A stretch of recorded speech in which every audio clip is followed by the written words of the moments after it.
If you've been waiting for a Windows laptop that's as thin and portable as Apple's new MacBook, the ASUS ZenBook 3 is it. In fact, it's even more capable than the MacBook when it comes to specs.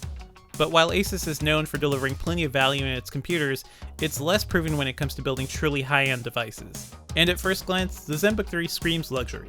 Its aluminum alloy case is smooth and sleek, and I particularly liked its deep blue shade and gold accents. Its 12.5-inch display is bright and bold and protected by a Gorilla Glass 4 panel. Put it right beside the MacBook or any other high-end laptop and it fits right in. But dig a bit deeper and you'll notice some issues. There's some serious flex when bending the keyboard portion of the ZenBook, and that generates some pretty scary noises. You probably won't be doing this to your laptop, but it's not a good sign for long-term durability. Then there's the keyboard and trackpad, both of which have issues of their own. The ZenBook 3's keys have more travel than the MacBook, but typing on it is a frustrating experience. There's very little feedback and they just felt unsatisfyingly mushy.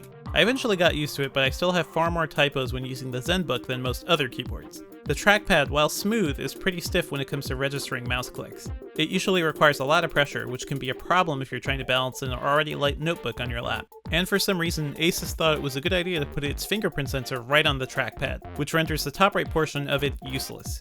At least the fingerprint sensor works well, but it would still make more sense being off of the trackpad.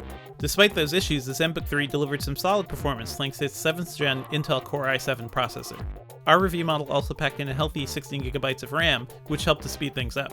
It never missed a beat during my typical workflow, which usually involves having dozens of browser tabs open, Slack, Spotify, Evernote, and several other apps all at once. It didn't even stutter when I started playing some 4K YouTube video while downloading large files and installing apps. Mostly, the ZenBook 3 seems to exist primarily as a way for ASUS to outspec Apple.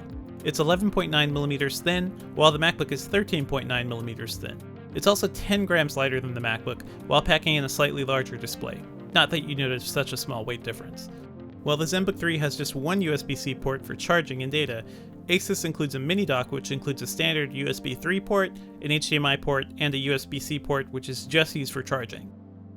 When it comes to battery life, the ZenBook 3 had no trouble keeping up with me for an entire workday, and sometimes even had juice left over afterwards. It lasted longer than recent Windows Ultrabooks, partially thanks to the improved efficiency of Intel's new Core chips. The ZenBook 3 starts at $1099 with a Core i5 7200U CPU, 8GB of RAM, and a 256GB SSD. Bumping up to $1599 gets you a Core i7 7500U CPU, 16GB of RAM, and a 512GB SSD. The MacBook, on the other hand, starts at $1299 with a sluggish Core M5 CPU. Apple likely has some upgrades coming soon, especially now that Intel's new Core processors are out. ASUS does deliver more overall value with its ultra portable, but still a lot of money you're shelling out. And despite the ZenBook 3's fast performance, I'd recommend trying one out to see if you can live with its keyboard and mouse. If ASUS wanted to prove they could build a better computer that's just as thin as the MacBook, well, it almost did. But it would be nice to see more innovation rather than merely trying to outpace Apple.